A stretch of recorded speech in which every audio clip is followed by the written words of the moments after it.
कनिष्ठ सहायक के मित्रों, तो आज मैं आपके लिए लेकर आया हूँ एक और पोस्ट के बारे में, जो है जॉब प्रोफाइल।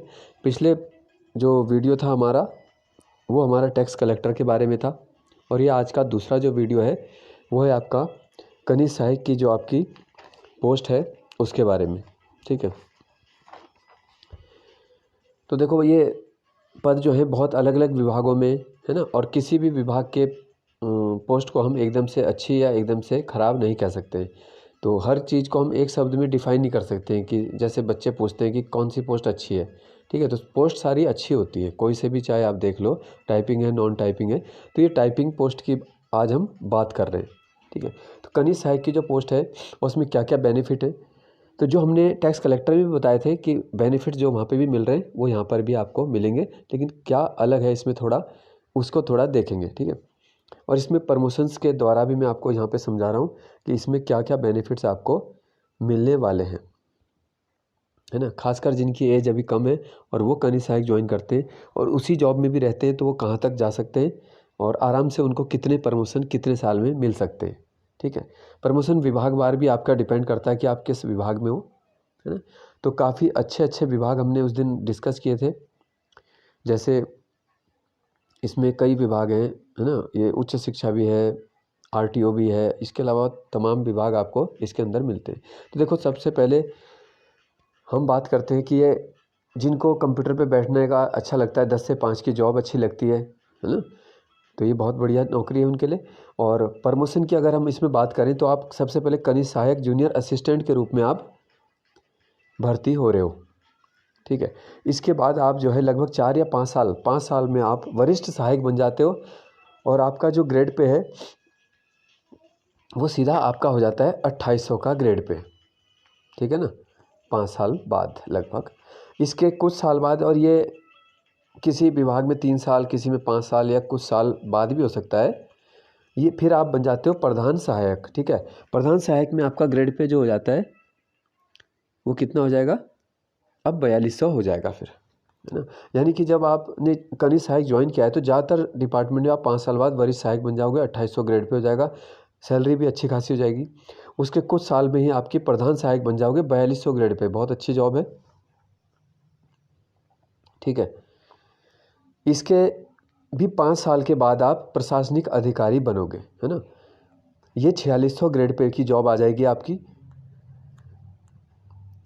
ठीक है, इसके बाद आ जाते हैं वरिष्ठ प्रशासनिक अधिकारी, वो भी 5 साल के बाद है लगभग। जो एक वैसा बता रहा हूँ मैं स्टैंडर्ड क्राइटेरिया जो आपके लिए है प्रमोशन का। बाकी कुछ विभाग देखो ऐसे भी होते हैं जहाँ पहले से पद बहुत खाली होते हैं, तो वहाँ पे जल्दी भी होता है, कुछ में थोड़ा सा लेट हो सकती है। तो ये एवरेज टाइम है।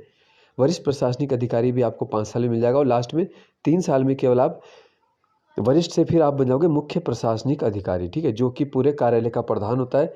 और कनिष्ठ सहायक में अगर आप की कम एज है और भर्ती होते हो आप, तो अंत में आप 5400 ग्रेड पे तक जा सकते हो। और ये जो सारे प्रमोशंस वाले पद हैं, ये 100% जो है पदोन्नति से ही भरे जाते हैं। ठीक है ना, यानी कि कोई वरिष्ठ सहायक की भर्ती नहीं होती अलग से, ना कोई प्रशासनिक अधिकारी की भर्ती होती है ना। तो ये सब ये प्रमोशन वाले ही पद है, यानी कनिष्ठ सहायक को ही प्रमोट करके वहाँ तक भेजा जाता है, क्योंकि कनिष्ठ सहायक से जो भी भर्ती होगा वो एक्सपीरियंस लेगा और काम सीखेगा, और तब उसको आगे भेजा जाएगा। ठीक है, और डायरेक्ट अगर वो अपॉइंट होता है तो फिर उसको फिर काम सिखाना पड़ता है ना। तो ये तो हो गया आपके प्रमोशन, जो आपके प्रमोशन वाले बेनिफिट्स आप जानना चाहते थे, तो ये तो आगे कनिष्ठ सहायक, फिर वरिष्ठ सहायक, प्रधान सहायक, प्रशासनिक अधिकारी, वरिष्ठ प्रशासनिक अधिकारी और मुख्य प्रशासनिक अधिकारी। तो कुल मिला के देखो आपके 5, और है ना 5 यहाँ पे मान लो 10, 15, 20। ठीक है, तो कुल मिला के लगभग 20 से 25 साल के अंदर आपकी जॉब हो जाती है, तो आपको आराम से आप मुख्य प्रशासनिक अधिकारी तक भी पहुँच सकते हो ना। यानी कोई अगर अभी 25 साल का है तो 45 या 48 साल तक अपने पूरे प्रमोशन प्राप्त कर लेगा। ठीक है, तो ये तो हो गया, देखो इसके प्रमोशन की बात होगी। बाकी देखो जॉब की बात करें तो जॉब भी ये जो है कंप्यूटर पे वर्क होगा आपका। ठीक है, डाटा एंट्री आदि, जो पोस्ट का भी नाम है data entry operator, data entry का काम है। और आपको पता है कि बहुत ज़्यादा काम तो कंप्यूटर के माध्यम से ऐसे ही हो जाता है ना। ऐसे नहीं कि आपको दिन भर लगे रहना है, ऐसा भी नहीं है। तो कुछ विभागों में हो सकता है कि काम की अधिकता होती है, ठीक है ना। तो आप अच्छी पोस्ट और बुरी पोस्ट, मतलब अच्छी पोस्ट उस आधार पे भी कुछ लोग सोचते हैं कि भाई काम कहाँ कम मिलेगा, ऐसी वाली बता दो, है ना।